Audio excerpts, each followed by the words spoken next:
If you have a bad fuel smell when it's cold outside, replace this hose or double clamp it.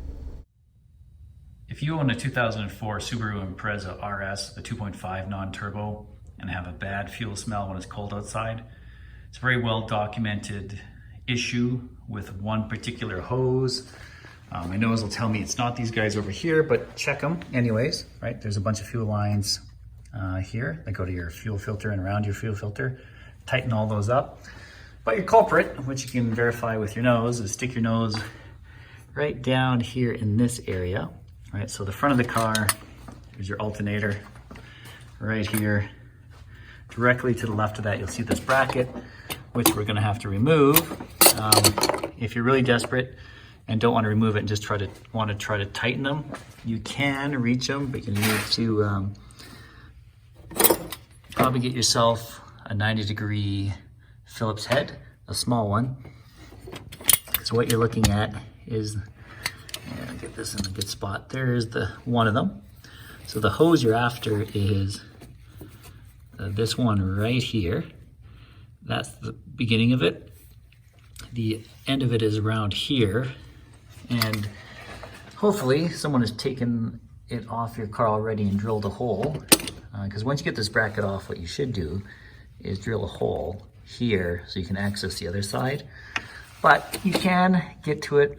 There's lots of room here for a 90-degree Phillips head. Again, depending on the orientation of, I guess, that clamp. Mine right now is facing this way, like directly to the front of the car, which is the way it should be, so it's from factory. The first step is use a 10mm socket. Get your air filter box out of the way, pop this out.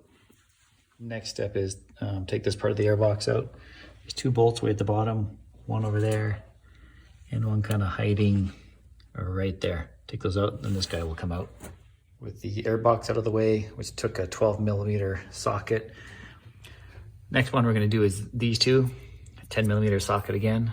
Okay, next I'm actually gonna take off the 1 and 3 spark plug leads, because you're gonna have to eventually, to get this guy out of here, pull them through the little hole. So we'll do that now, and then take out this bolt, which is, let's see here, 12mm, I believe. It's always the case when working on bolts, right? It doesn't wanna come out, so throw some PB blaster on it.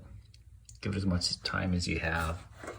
I noticed when I went to spray these ones down underneath that we have to remove as well, that the breather hose is in the way.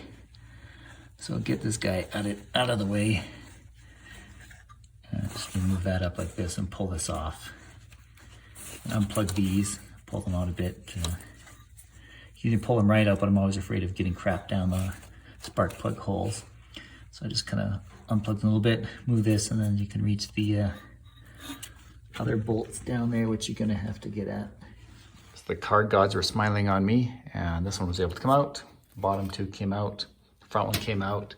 There is one hiding around the corner though, this one, and yet another one underneath. So count them, 1, 2, 3, 4, 5 bolts holding that in, plus the 2 brackets on the top, 6, 7. So you're gonna wanna remove 7 bolts from this bracket. All right, the bracket is out.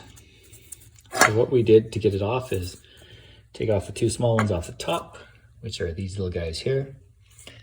Then 1 on the front, 2 on the back. There's 1 way down at the bottom.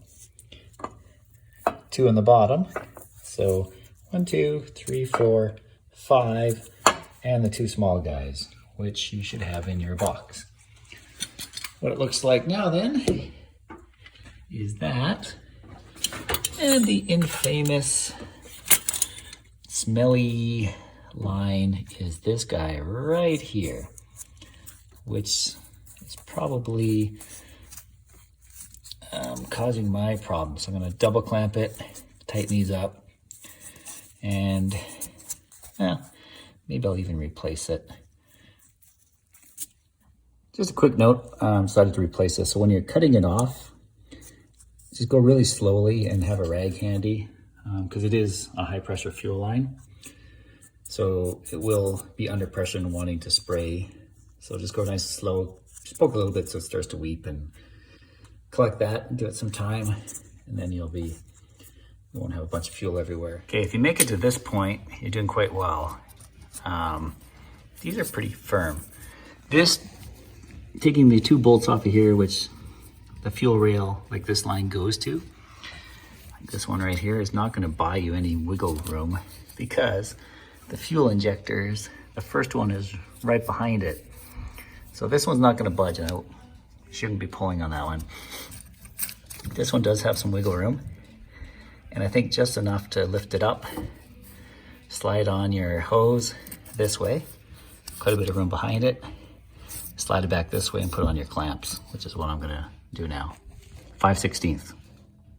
All done and back together, and you can kind of see my handiwork underneath there, right? I put a new piece of 5/16 fuel injection hose and 4 hose clamps.